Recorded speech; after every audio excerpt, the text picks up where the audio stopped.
بسم اللہ الرحمن الرحیم۔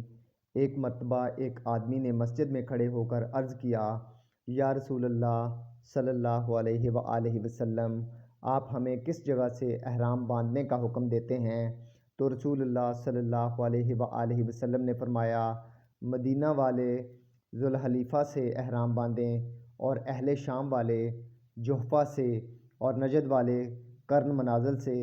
ابن عمر رضی اللہ تعالیٰ عنہما نے فرمایا کہ لوگوں کا خیال ہے کہ رسول اللہ صلی اللہ علیہ وآلہ وسلم نے فرمایا کہ یمن والے یلملم سے احرام باندھیں، اور ابن عمر رضی اللہ تعالیٰ عنہما کہا کرتے تھے کہ مجھے یہ آخری جملہ رسول اللہ صلی اللہ علیہ وآلہ وسلم سے یاد نہیں۔ صحیح بخاری حدیث نمبر 133۔